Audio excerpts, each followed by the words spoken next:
oportunidade de estar com os irmãos aqui. Eu louvo a Deus por essa oportunidade. Confesso, irmãos, que não sou bom de se apresentar, tá, irmãos? Mas estava acompanhando aquela que é a flor do meu ministério, minha esposa Virgínia Fernandes, a qual eu amo, minha companheira, e que eu não estaria vivendo nem um terço do que eu tenho vivido na presença de Deus sem ela ao meu lado. E a Emanuela, Deus abençoe, vocês em nome do Senhor Jesus, e eu os amo. E desta forma, irmãos, eu gostaria de ir para o texto bíblico e a gente fazer uma oração. Vou pedir se abrir em dois textos. O primeiro texto é Efésios, capítulo 2, versículo 10. O segundo texto é Romanos, capítulo 8, versículo 29. Novamente agradecer nosso amigo, irmão pastor Lucas. Ele me atrapalhava de vez em quando lá na hora do almoço mesmo. Era normal, mas cada minuto que a gente conversou ali foi extremamente satisfatório para a glória de Deus. Né? A gente tinha conversas interessantes lá, tinha outros amigos lá também. Pode me ajudar. Tal como o pastor Cristiano que vai pegar aqui também, né? Então ficava nós três lá batendo papo lá na VSP, falando sobre Bíblia, falando sobre teologia, eclesiologia e por aí vai. Efésios 2:10, Romanos 8:29. Quem achou, diga amém. E aí, irmãos, aqui eu estou na Bíblia Almeida 21, pode ser um pouco diferente da tua, mas também vai estar projetado aqui em cima. Efésios 2:10. Pois fomos feitos por Ele, criado em Cristo para as boas obras, previamente preparadas por Deus, para que andássemos nela. Romanos 8:29. Pois os que conheceu por antecipação, também os predestinou para serem conformes à imagem de seu Filho, a fim de que sejam primogênitos entre muitos irmãos. Curva sua frente, feche seus olhos, vamos orar ao Senhor. Pai Santo, nessa manhã nós oramos a Ti, Senhor, porque o Senhor é um Deus santo e bendito. Pois não há outro como o Senhor. Te louvo por esta casa, por esta igreja, onde a Tua palavra tem sido anunciada semana após semana, dia após dia.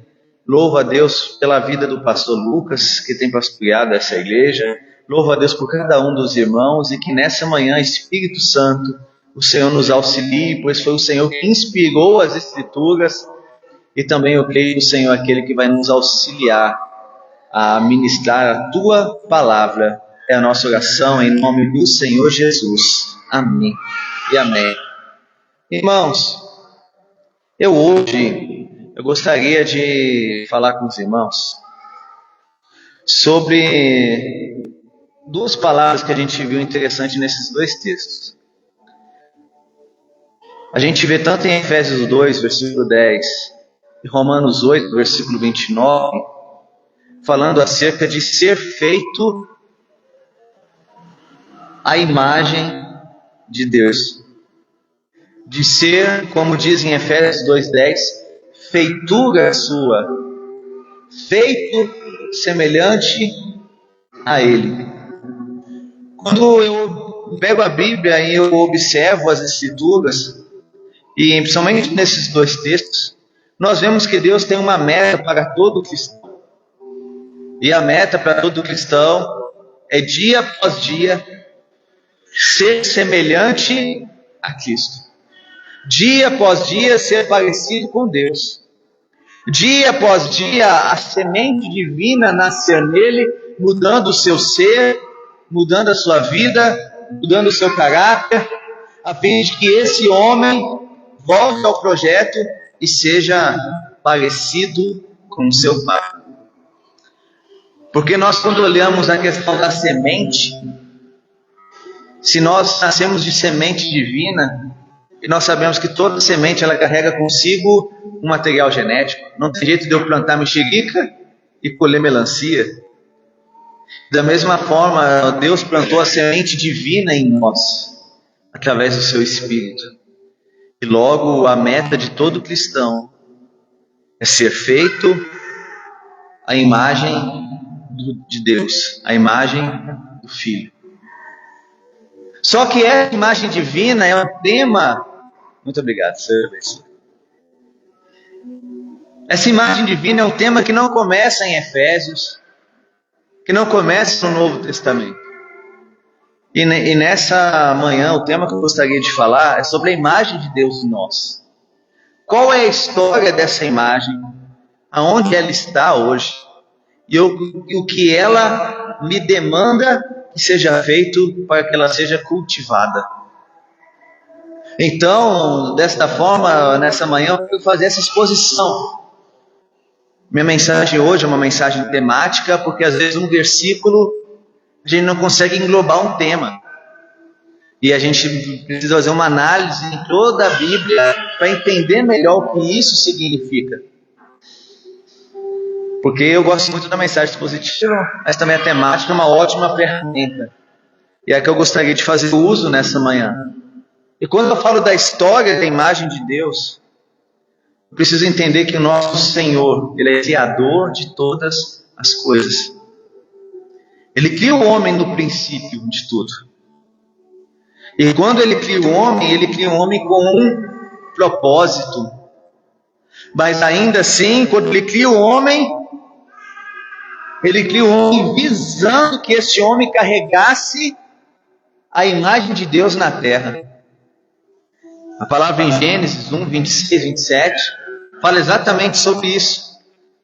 Façamos o homem conforme a nossa imagem, conforme a nossa semelhança. E assim Deus o fez, e soprou o Senhor o Espírito na narina do homem, e fez do homem alma vivente. Este homem que agora nós observamos, ele carrega consigo essa imagem de Deus. Mas eu poderia perguntar aos irmãos, que imagem é essa?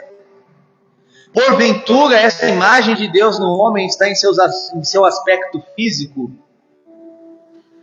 Porventura está em um homem ter 2 braços, 2 pernas, olho, nariz, boca? Porventura a imagem do homem ela pode ser significada ou conceituada desta forma? Na minha percepção e a forma que eu defendo, não. Porque a palavra fala em João capítulo 4 que Deus é Espírito. Deus é diferente da criação.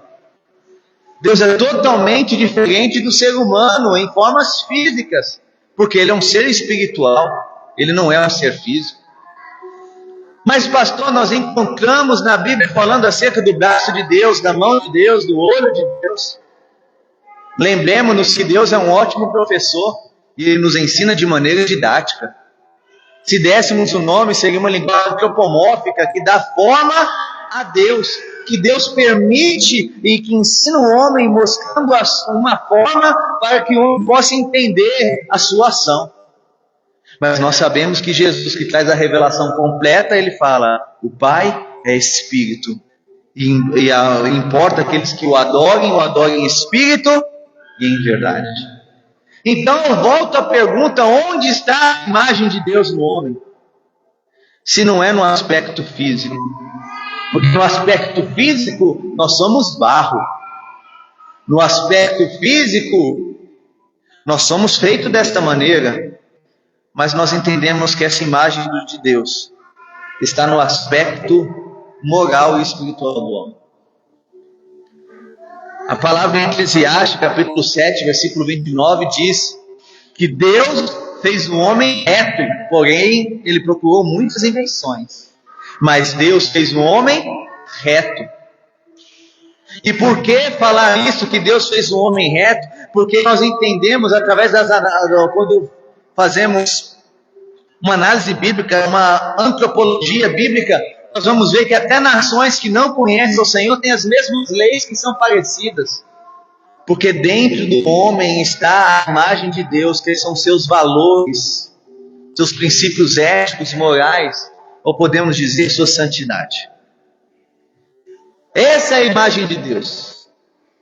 O conceito de imagem de Deus que nós precisamos ter é que Deus plantou o homem para ser santo como Ele o é. Deus planta o homem na terra para que o homem possa ser representado aqui na terra como imagem de Deus, sendo santo, justo, honesto, íntegro, como Deus o é. Esse é o primeiro conceito. O segundo conceito acerca da imagem de Deus é que Deus fez o homem para ser um representante seu na terra.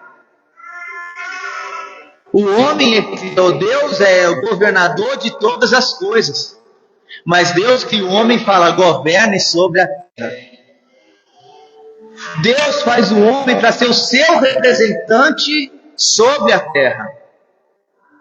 Para ser aquele que quando os animais, quando toda a terra observasse ele como a coroa da criação, seria aquele que carregaria consigo a partícula divina. Não é à toa que o Novo Testamento nos chama novamente de embaixadores de Cristo. Ou seja, o que é o embaixador, se não o representante de uma nação ou representante de uma pessoa? Então o homem é feito para ser o representante de Deus na terra, aquele que carrega consigo os seus valores morais, a sua santidade, e da mesma forma no Novo Testamento nós vemos a mesma expressão sendo usada. Nós somos embaixadores de Cristo. Nós carregamos conosco, como sendo representantes do reino de Deus na terra. Contudo, na história da imagem de Deus, essa imagem, infelizmente, ela é manchada pelo pecado. O pecado, onde ele entra, ele destrói tudo.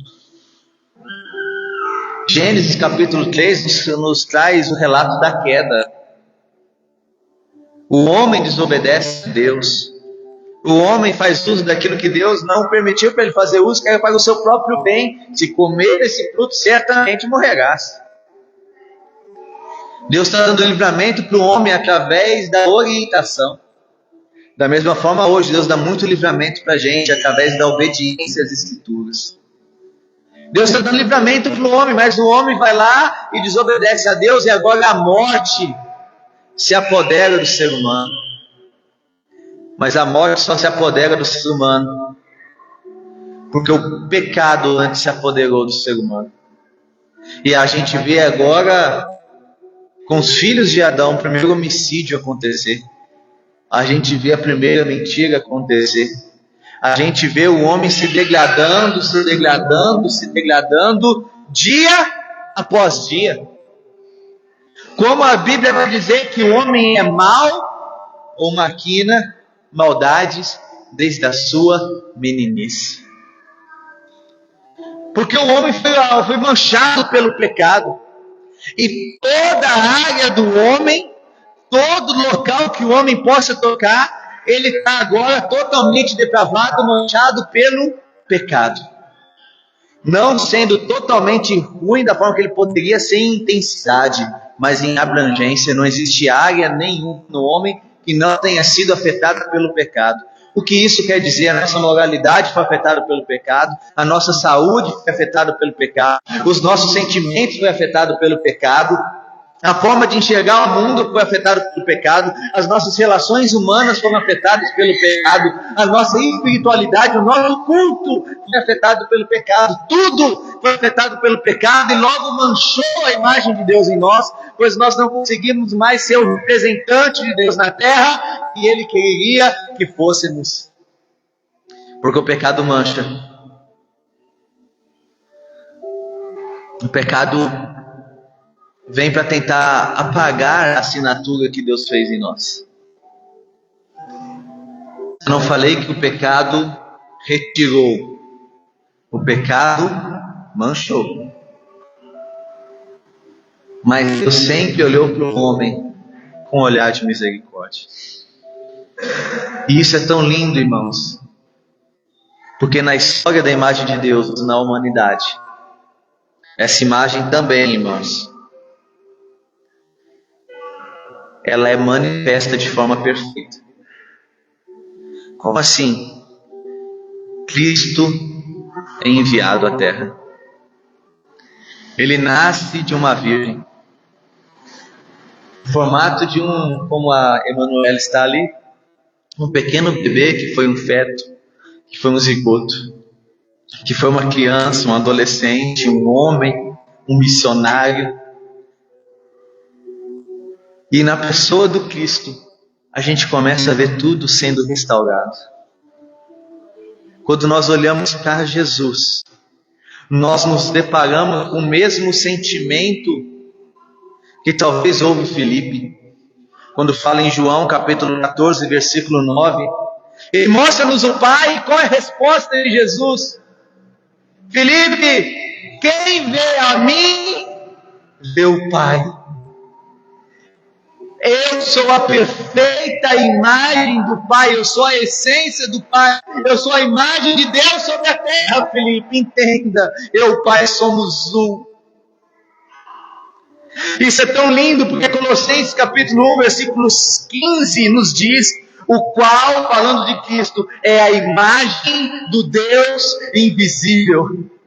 Hebreus capítulo 1, versículo 3, fala que o Senhor Jesus é a expressa imagem da sua pessoa, aqui da pessoa de Deus. Quando nós olhamos para o nosso Cristo,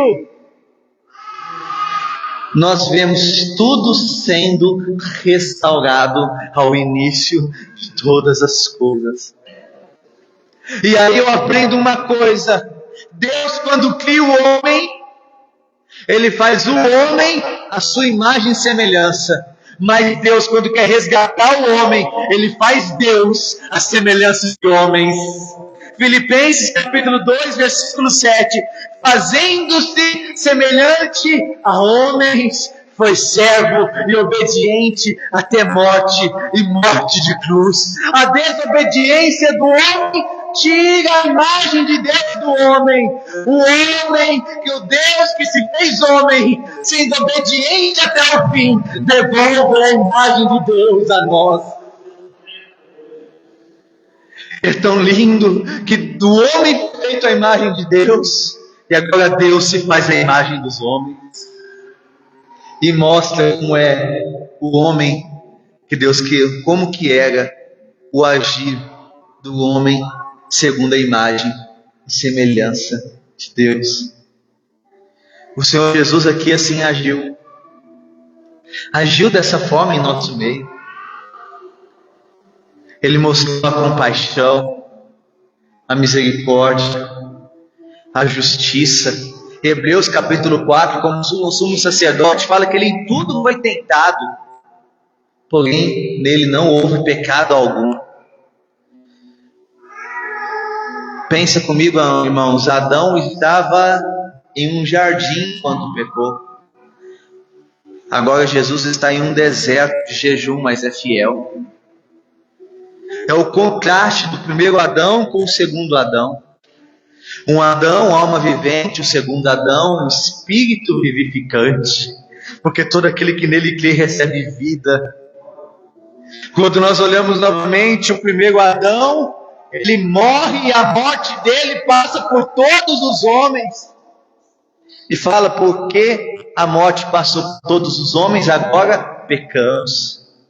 Mas agora o segundo Adão, ele dá vida para todo aquele que crê no seu nome. A vida é transmitida para todos os homens.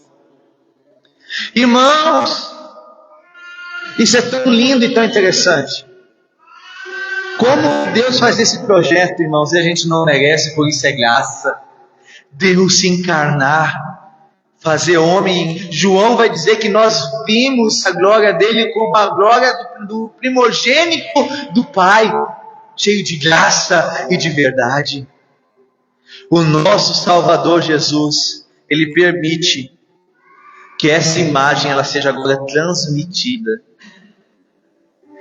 E como essa imagem é transmitida, segundo Coríntios 4:4, e a palavra vai nos dizer em 2 Coríntios 4:4, que o Deus deste século estava impedindo, Deus com D minúsculo falando de Satanás, o Deus deste século impediu a visão de muitos que estão incrédulos.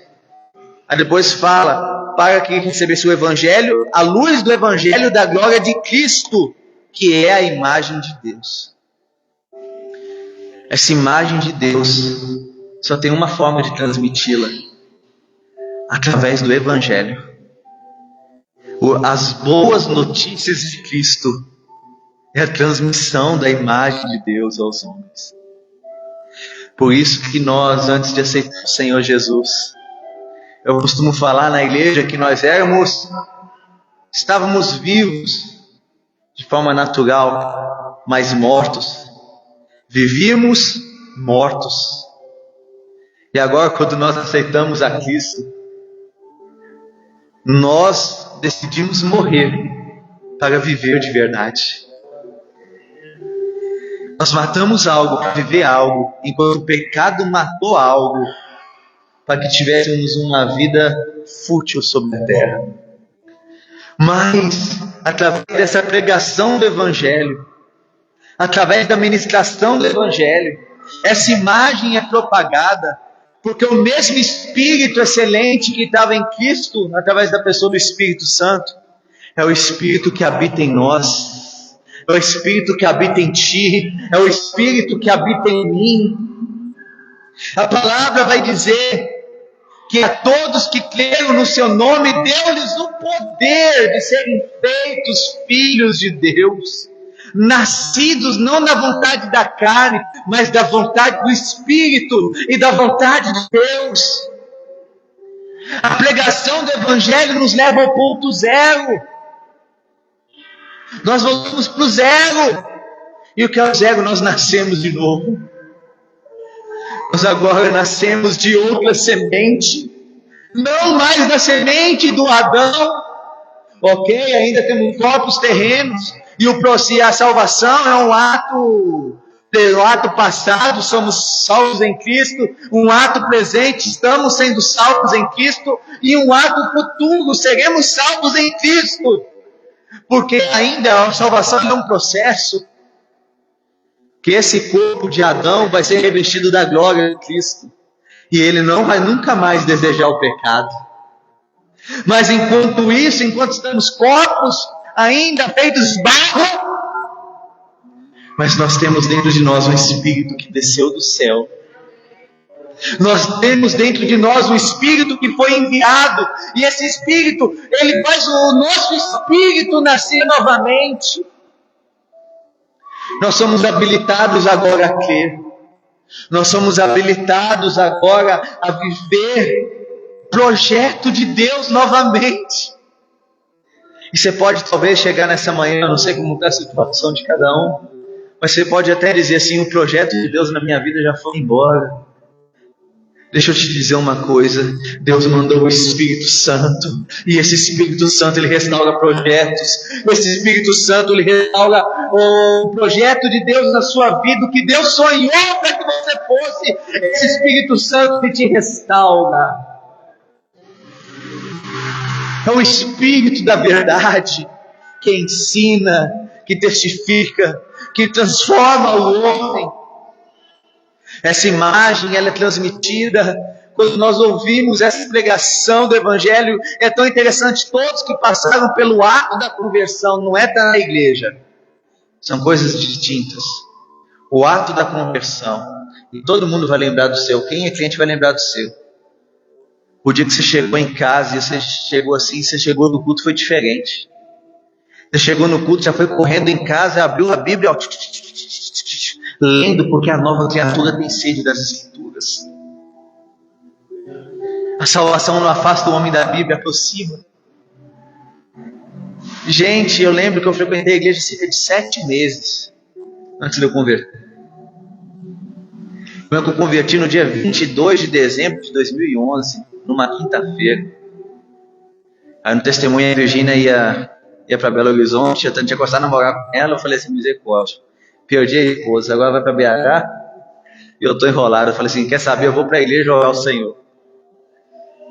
E naquele dia Deus usou um homem de Deus e falou profundamente ao meu coração, falou assim: ó, a partir de hoje eu estou tomando as rédeas da sua vida e você vai ver o que eu vou fazer.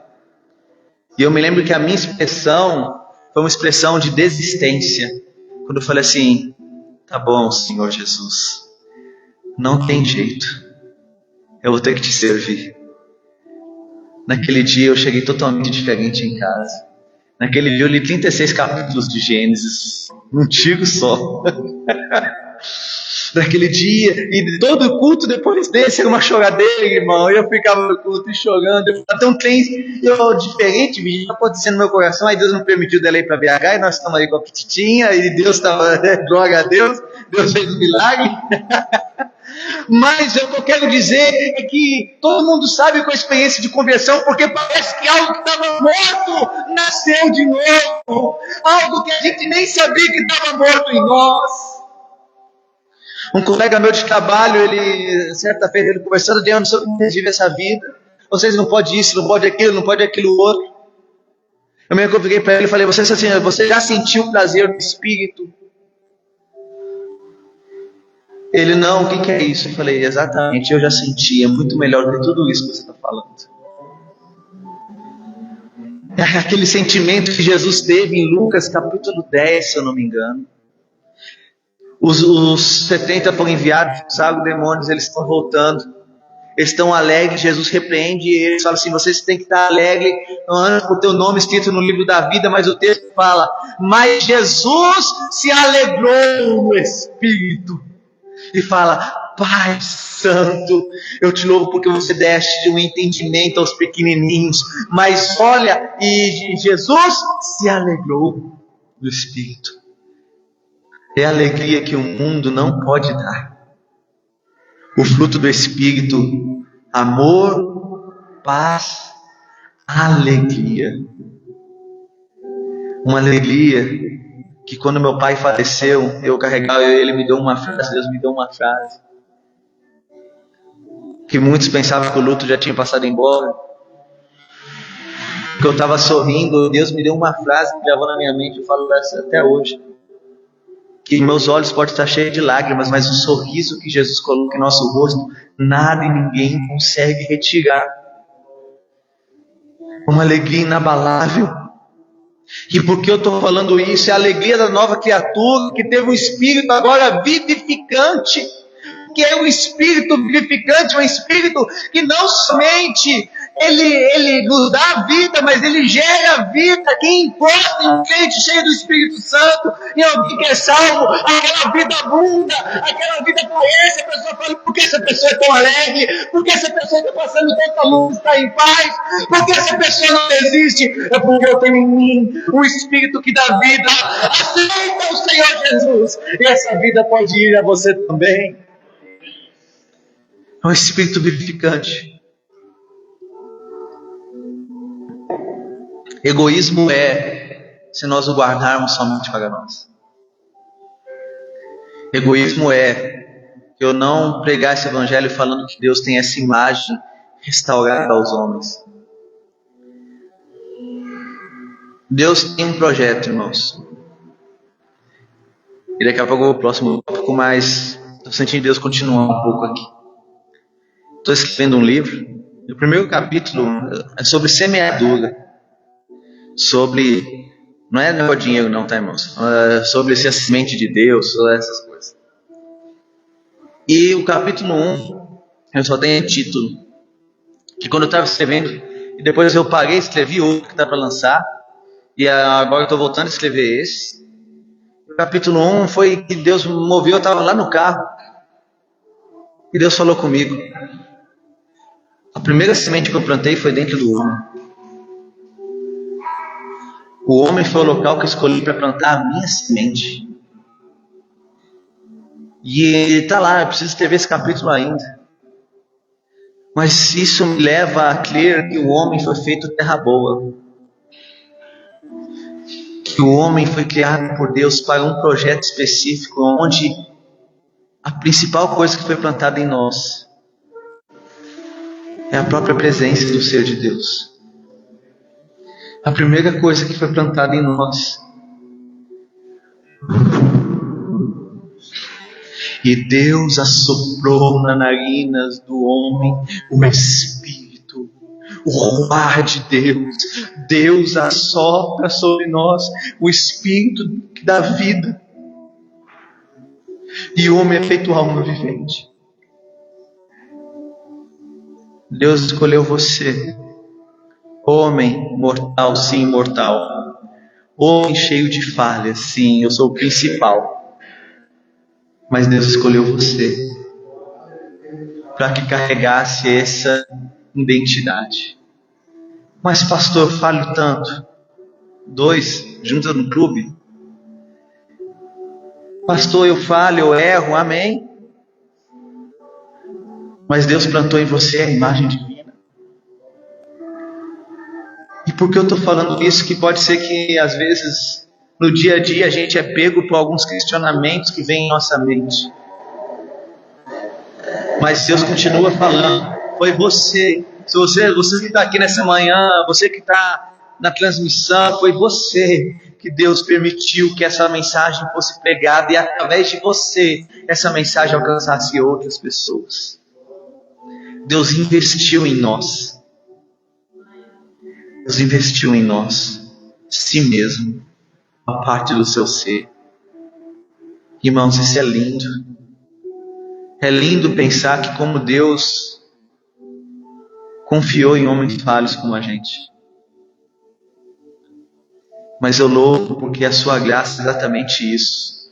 É aquilo que nós não merecemos, mas nos é dado de forma gratuita. Porque Deus sempre foi especialista de dar coisas para o homem que ele não merece. Quando o homem é plantado no jardim, e Deus fala assim, você vai comer do suor do seu rosto, você vai trabalhar, trabalhar no jardim, e mesmo no Éden, o homem não ficava à toa, tá, irmão? Você trabalhava no jardim, ele era o labrador da terra. Mas o primeiro fruto que ele comeu não foi ele que plantou, foi Deus que veio e plantou primeiro. Quando o homem é criado no jardim, já estava feito. E quando o Senhor nos salva, diz Efésios, das riquezas da sua graça que já estão disponíveis para nós, bênçãos celestiais que já estão disponíveis para nós, que nós não fizemos nada para merecê-las, mas a nova vida já estava disponível para nós. Uma paz que excede todo entendimento já estava disponível para nós. Uma vida diferente, uma libertação de vícios já estava disponível para nós. Uma vida de perdão, de restaurar laços já estava disponível para nós. Uma vida de uma verdadeira alegria, uma alegria inabalável já estava disponível para nós. E aí eu começo a entender que essa imagem do homem faz um homem novo. Essa imagem de Deus no homem faz o homem nova criatura. 2 Coríntios capítulo 5, versículo 17. Se alguém está em Cristo, nova criatura é. Essa é a história da imagem de Deus. E agora eu estou falando a um público, todos nasceram de novo. E todos obtiveram e tiveram essa imagem restaurada. Irmãos, a glória que está sobre nós é maior do que a glória que estava sobre Moisés. A Bíblia vai dizer em 2 Coríntios capítulo 4 que a glória de Deus resplandecendo no rosto de Moisés, uma hora ela vai se indo embora, e Moisés continua ainda com o véu falando da lei. Mas que a glória de Deus em nós que resplandece diante de em nós, ela não se desvanece. É um tesouro depositado em vasos de barro. Irmãos, isso é lindo. Porque a glória que Deus plantou em você, a imagem que Deus plantou em você para refletir a glória dele, mesmo como espelhos de bronze, que não conseguimos pegar e transmitir com a total exatidão. Mas nós já somos superiores que a antiga aliança. Que benefício maravilhoso que nos alcançou. E em cima disso, nós precisamos viver conforme essa graça que nos foi ministrada. Eu preciso viver conforme isto. Porque essa imagem de Deus, ela nos faz co-participantes da natureza divina. É o que fala em 2 Pedro, capítulo 1, versículo 3 e versículo 4. Esse texto eu vou fazer a leitura dele. Nós entendemos o que essa imagem de Deus, através do Espírito Santo ministrado no nosso coração, nos habilita. Diz assim: Pelo seu divino poder nos tem dado tudo o que diz a respeito à vida e à piedade, pelo pleno conhecimento daquele que nos chamou para a sua própria glória e virtude, pelas quais nos deu as preciosas e mais sublimes promessas, para que por nós, por meio delas, nos torneis participantes da natureza divina, tendo escapado da corrupção que há no mundo por causa da cobiça. Essa natureza de Deus em nós, essa imagem de Deus em nós, ela nos impulsiona, ela nos energiza, ela nos dá força. Para que ela nos dá força? Primeiro, para viver uma vida diferente. O poder de Deus nos impulsiona a viver uma vida diferente. Fala no versículo 3. Pelo seu poder, Ele nos dá. Seu divino poder tem nos dado tudo o que diz a respeito da vida e piedade, ou seja, Ele nos ensina uma nova maneira de viver. Essa natureza divina, ela manifesta em nós, mudando o nosso interior. A verdadeira santidade, irmãos, não é por via de nãos que eu posso te conceder. Não faça isso, não faça aquilo, não faça aquilo outro. Não faça aquilo outro. Mas pastor, tem de haver regras, também concordo plenamente contigo. Mas toda regra, ela começa no Espírito Santo.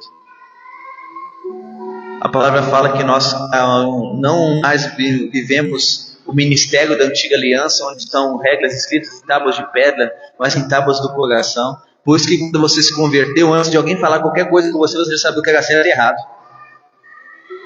Antes de você participar do discipulado, você já foi mudando o seu vestuário, o seu vocabulário e a sua forma de agir.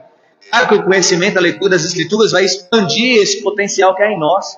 Mas antes de qualquer pessoa ensinar a gente, o Espírito Santo estava ensinando a gente. Porque quem se converte de verdade, irmão, se veste diferente, fala diferente, age diferente, vai em lugares diferentes. É natural. Porque a verdadeira santidade não é de fora para dentro, ela é de dentro para fora. O lugar que íamos já nos incomoda, a gente sente que a gente não é mais participante daquilo, porque quem participa da natureza divina deixa de participar de algumas naturezas terrenas.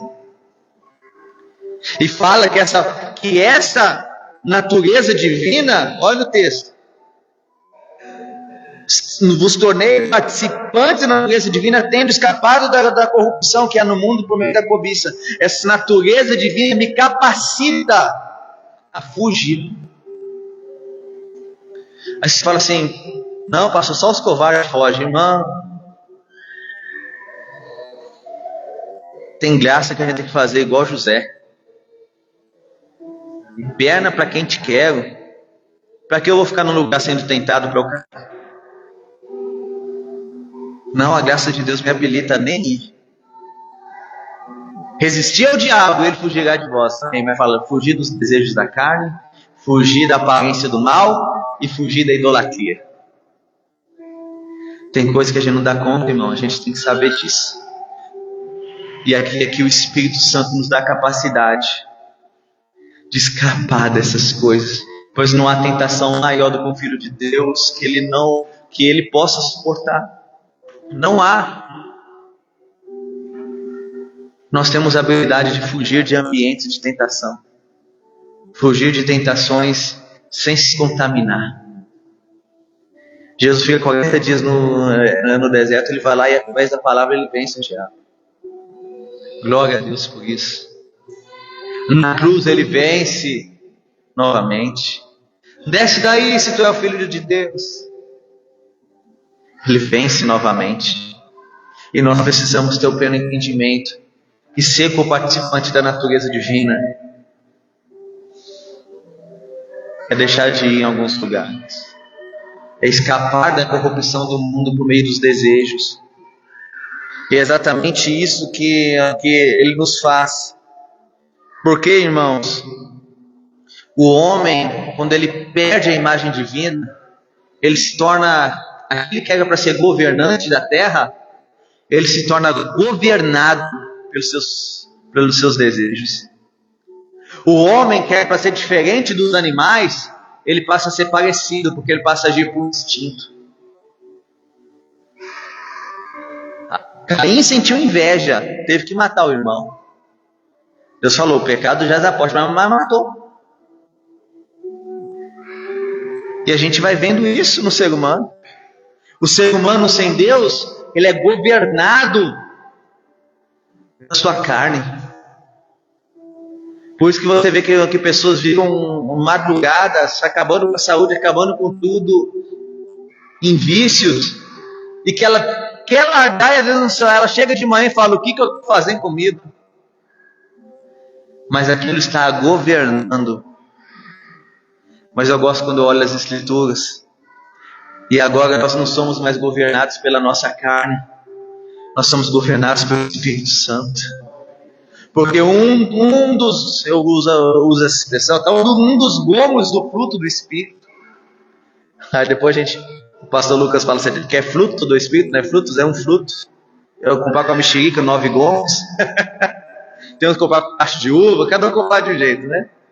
Mas um dele é domínio próprio. Esse domínio próprio não é em teoria eu me dominar, mas é o Espírito Santo me dominar, e eu não ser mais escravo do pecado, dos deleites. Deus te chamou não é para você ser mais escravo. Por isso que fala que Deus não é um Deus do espírito de servidão, mas do espírito de fortaleza. O espírito que Deus colocou em você não é para você mais dominado pela cobiça da carne, pela soberba dos olhos, não. O espírito que Deus colocou em nós é excelente, é de fortaleza, é para resistir todas essas coisas e sair vencedor.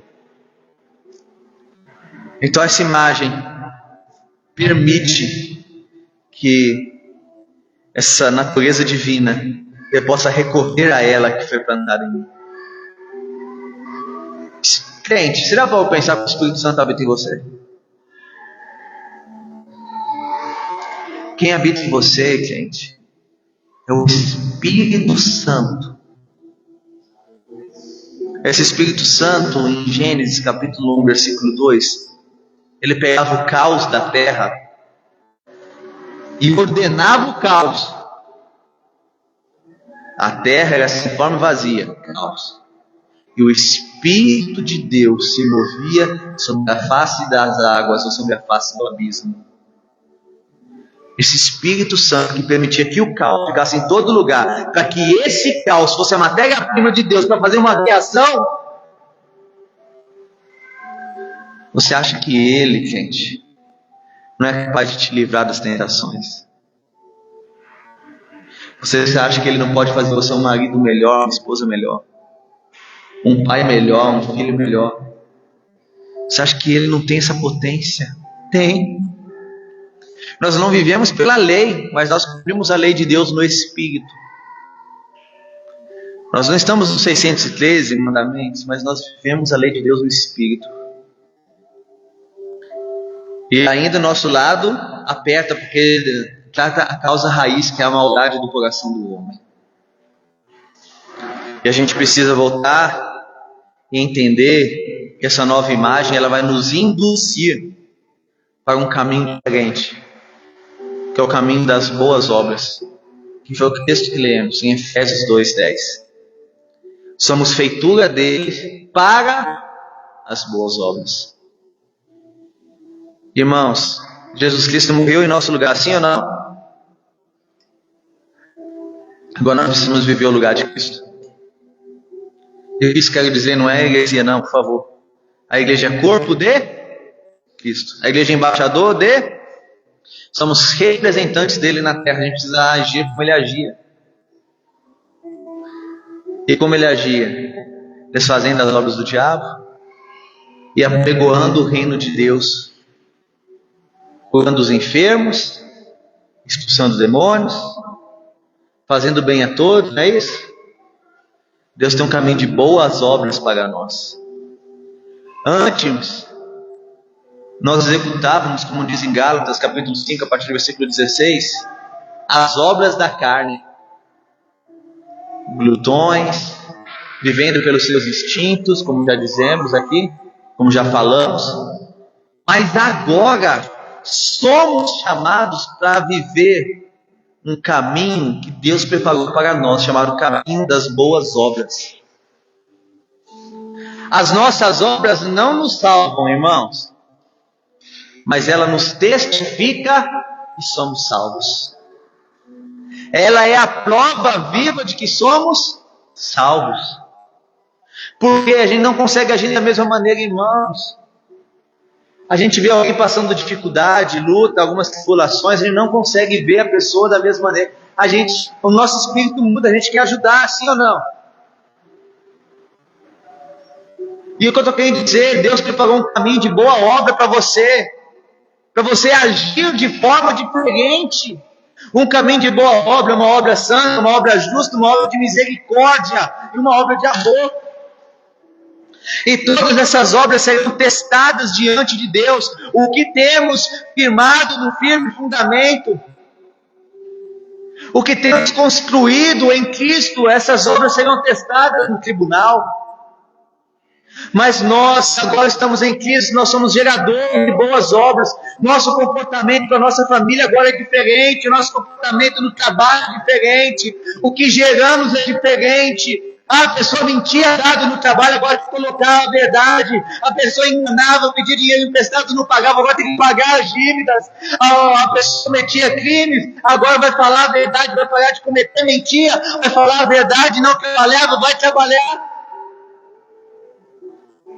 E por que eu estou falando isso? Porque essa é a forma que é gerado em nós, esse caminho. E agora a minha pergunta para você, meu irmão, eu costumo fazer essas perguntas, é qual caminho nós temos andado? Ou nós temos desperdiçado o nosso tempo de forma dissoluta? Nós temos deixado o nosso tempo passar, e você acha que Deus não vai te cobrar o que você deveria ter feito e não fez na graça? Deus tem um projeto individual para cada um, irmãos, mas Deus tem um projeto para todo cristão, que é ser a imagem de Deus na terra. Nós precisamos, irmãos, colocar em nossa mente, em nosso coração, que nós estamos aqui de passagem, mas para fazer algo. Ou senão nós aceitaríamos Jesus e morreríamos. Seria tão bom, né? Não passar a luta, não passar a tentação. Eu aceito Jesus, está na glória. Eita, olha essa que maravilha. Pronto, está lá no céu, só esperando arrebatamento e tudo tranquilo. Mas não é assim. Deus te deixou aqui nessa terra por um propósito. E o propósito é trilhar o caminho das boas obras. As boas obras que a Bíblia já manda eu fazer. Amar a Deus acima de todas as coisas. E amar o próximo. E aí não é somente como a ti mesmo. Porque Jesus posteriormente vai falar: amar o próximo como eu vos amei. Com amor sacrificial. Nós precisamos gerar esse amor. E o segundo aspecto são projetos individuais que Deus tem para cada um. Esse que eu vou ter que pegar e voltar esse livro vai me cansar. Mas eu estava orando e Deus falou assim: já tem gente precisando que você vai escrever. Eu falei assim: eita Jesus, agora vamos trabalhar. Esperando fazer umas provas lá para eu agarrar e escrever. Mas Deus tem um projeto especial para a tua vida. Deus tinha um projeto na vida de Paulo. Deus, quando chama Paulo, ele fala com Ananias, e Ananias não está querendo ir, fala: Ananias, você não tem noção do quanto ele vai padecer pelo meu nome. Deus tem um projeto a seu respeito. Deus tem um chamado a seu respeito. E esse chamado é boas obras. Santidade é boas obras. Mudança de vida, mudar o cenário familiar da nossa vida para um lar que antes servia a outros deuses e agora serve o Senhor, é boas obras. Evangelizar é boas obras. Ser um bom profissional, um bom pai, um bom esposo, é boas obras. E Deus está te chamando nessa manhã para um caminho para que nós possamos ser diferentes e andar em boas obras. Eu costumo falar que crente cheio do Espírito Santo não anda à toa. Ele anda com um propósito. Eu estava lá no centro da cidade e Deus foi me movendo muito lá no Lourdes. Eu coloquei ano de salvação, ano de resgate de vidas. E eu estava falando com Jesus: Senhor Jesus, me dê almas. Eu vou conversando com o Senhor Jesus acerca disso. Eu lembro que eu tinha orado ao Senhor pela manhã. Eu fui no centro da cidade. E parece, irmão, que nós crentes, a gente está vestido normal. A gente está normal, não está de paletó, camisa social. Não está normal, corpo de VSB. Chega o senhorzinho, passa por todo mundo e vai em mim. Que você não me ajuda com a cesta básica, não? Eu falei assim: ei, Jesus. E eu pensando assim: não, peraí, que eu tinha na igreja, né? Eu falei: não, passa no mundo, senhor, não, sou de outra cidade, sou isso, sou aquilo. Eu falei: Jesus, eu vou ter que ofertar. Levei no mercado, eu falei: eu não posso fazer, eu não tenho dinheiro para fazer tudo isso, mas vou te ajudar alguma coisa. Eu começo a entender, irmão, que Deus vai confiar alguns problemas para a gente resolver. Porque Ele sabe de quem Ele vai poder pedir ajuda. E na hora que você estiver lá, irmão, fala: Senhor, eu estou aqui para fazer boas obras. Vai aparecer pessoas precisando da sua ajuda. Você pode testificar, pode falar com o pastor Lucas depois que você fazer essa oração. Ele vai contar para mim depois. Mas Deus vai fazer aparecer pessoas que precisam de você. E talvez ninguém falou isso contigo até hoje, mas tem pessoas que só estão esperando a gente tomar uma posição, uma postura mais firme acerca de alguns assuntos. Tem pessoa que está esperando isso. Tem pessoa que está esperando você ser diferente. Quem sabe se não tem um campo missionário que já está te guardando. Eu lembro que as promessas acerca do meu pastoreio hoje, todas as promessas que alguém usado por Deus falava comigo, Deus sempre usava uma frase: tem uma igreja te esperando. E foi exatamente o que aconteceu. Tem alguém que está esperando você, crente. As suas mãos santas agirem. E eu não sei aonde Deus vai levar você a agir. Pode ser no trabalho, pode ser na sua família, pode ser aqui na igreja, pode ser lá do lado de fora. Mas Deus está te esperando agir de forma diferente. Porque tem alguém que já está disposto, já está precisando da sua ajuda. E o último tópico que eu gostaria de falar aqui é que essa imagem de Deus nos faz parecido com Cristo. Predestinados a sermos imagem do Filho. E o que isso significa? Predestinação. É um destino que foi colocado para todo aquele que é salvo. Para todo aquele que é salvo, ele tem que caminhar um caminho. E qual é o caminho do salvo? Ser parecido com Cristo. Logo, se eu não sou, eu posso duvidar da minha salvação.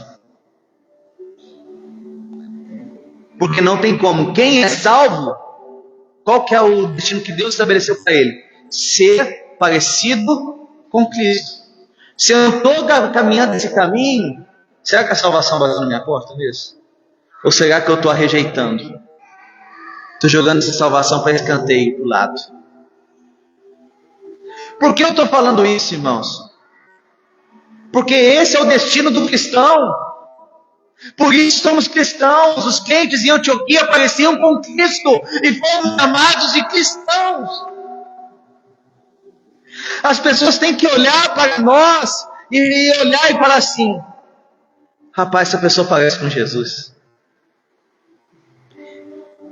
Falar igual uma vez pegou e aconteceu, a gente ia fazendo uma obra social da igreja, algo cortou profundamente o nosso coração. A gente foi ajudar uma família, a gente recebeu como retorno. Eu fui em diversos igrejas evangélicas que ninguém pode me ajudar.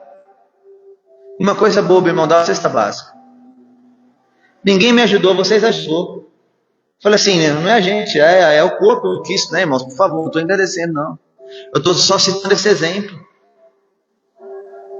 E tem gente que deixa de vir na igreja porque encontraram pessoas que não se parecem com Jesus. Mas quando a gente pegar e encontrar pessoas que se parecem, forem imitadores de Cristo, pessoas se converterão, aceitarão em Cristo e virão para a igreja devido ao nosso bom comportamento. Só que parece que a gente está com a mente cauterizada, apáticos, diante de algumas situações que a gente poderia agir e não age, onde Cristo já teria agido. Irmãos, o Evangelho é muito mais que essas 4 paredes. O Evangelho é transformação. O Evangelho é mudança. O Evangelho é renúncia. O Evangelho também é a gente levar água para quem tem sede. Dar pão para quem não tem o que comer. Isso também é Evangelho. Evangelho é não fazer acepção de pessoas. Evangelho é a gente levar a verdade com amor.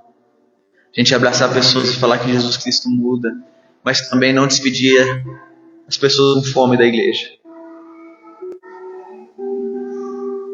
Evangelho é isso. Evangelho é agir da forma que Jesus agia. E Jesus está numa multidão com fome depois do culto. Eles vão padecer no caminho e fala: Jesus teve compaixão deles e fez o recurso. Talvez a gente não vai pegar e vai multiplicar em 12, então vai sobrar 12, você pegar 5 pães e 2 peixinhos e multiplicar para a multidão. Mas talvez a gente vai levar um pacote de feijão e vai conseguir ajudar alguém. Irmãos, a igreja do Senhor Jesus foi sempre uma igreja que representava o Senhor Jesus sobre a terra. A igreja de Atos dos Apóstolos, ela faz isso, ela é diferente. E ela cresce porque ela é diferente. E nós precisamos ser uma igreja diferente, que destoa do mundo. E aí eu tenho a plena certeza que Deus nos fará crescer.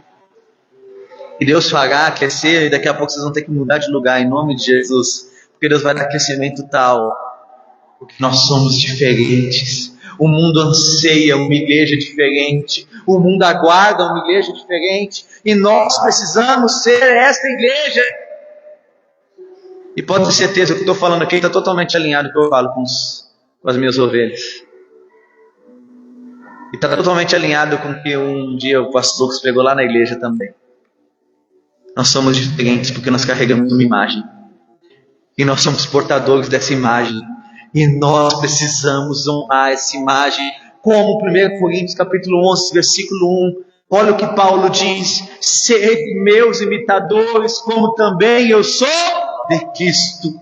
Paulo não tinha medo, fala: me imita, porque eu estou trilhando um caminho. E esse caminho que eu estou trilhando é bom. Se você me imitar, você vai ficar parecido com Cristo, irmãos. Quando as pessoas se converterem aqui, nós que somos membros, poderemos falar isto. Imita o meu comportamento. Se ele imitar, ele vai ser um bom crente ou um mau crente? Vai ser um bom cristão ou um mau cristão? Mas em nome de Jesus eu creio que se imitar o comportamento dos irmãos, serão imagem e semelhança de Deus. E nós precisamos entender que essa imagem e semelhança é o alvo da nossa caminhada. Essa imagem e semelhança é o lugar onde nós precisamos chegar. Conseguiremos chegar na terra, irmãos, nesse lugar sublime? Não. Mas vamos tentar chegar o mais próximo que a gente consegue. Porque a luz do justo é como o aurora que vai brilhando, brilhando, até dia perfeito. Só alcançaremos essa glória porque ainda temos uma natureza adâmica em nós. Só alcançaremos essa glória na glória. Mas hoje a gente pode fazer muita diferença. Nós somos embaixadores. Pastor Lucas, posso orar com a igreja? Vamos colocar em pé. Eu gostaria de falar que você, crente, você é embaixador de Cristo na terra. Você é representante de um reino. Quando a gente ora, venha sobre nós o teu reino, é Deus enviando você. Oh, aleluia! Oh, porque o reino de Deus é movido por pessoas. E quando esse reino cresce, porque as pessoas estão crescendo. Quando esse reino está avançando, é porque Deus está te usando. Que venha sobre nós o teu reino. E a nossa oração é: Senhor, eu estou aqui, eu quero ser feito a tua vontade, eu quero fazer a tua vontade, eu quero ser participante do teu reino, eu quero avançar no teu reino, eu quero, Pai Santo e Pai das luzes, ser usado na tua presença de tal forma, Senhor, que esse reino avance. Espírito Santo, estamos aqui, Senhor, queremos ser usados por Ti. Oh, Pai Santo, Te louvamos porque o Senhor confiou em nós uma imagem tão santa, tão sublime, que não é evanescente, que resplandece de forma contínua através de Cristo. O Cristo, aquele que é Deus e se fez homem, o homem pecou, se afastou, mas o Senhor veio e nos resgatou da tua presença. Santo, santo, santo, santo é o teu nome, Senhor. E agora nós pedimos, Pai, nos faz imagem, que nós possamos ser imitadores de Cristo, que possamos fazer diferença nessa geração, que a Igreja Metodista Wesleyana, cada membro aqui, faça diferença no Paulo VI, faça diferença nessa cidade. Nós fomos chamados para fazer diferença, nós fomos chamados para ser diferente. Espírito Santo, oh Senhor, nos dá força para cumprir o nosso chamado, nos dá força para cumprir a tua missão, nos dá força para manifestar a tua glória sobre os homens. Oh Santo, Santo, Santo Espírito, a nossa oração é toda a nossa vida na tua presença, e que nós possamos ser diferentes. Oh Senhor, coloca pessoas, Senhor, que nós possamos auxiliar, Senhor, de conforme as nossas forças, que possamos, Senhor, apregoar essa verdade do Evangelho, Senhor, que é tão rica e tão linda, Senhor. Oh Espírito Santo, sê sobre nós. Faz o nosso coração queimar na Tua presença, Espírito Santo. Essa é a nossa oração, Senhor. E desta forma nós Te engrandecemos por tamanha confiança em nós. Em nome de Jesus. Amém. E amém. Eu agradeço a rica oportunidade dessa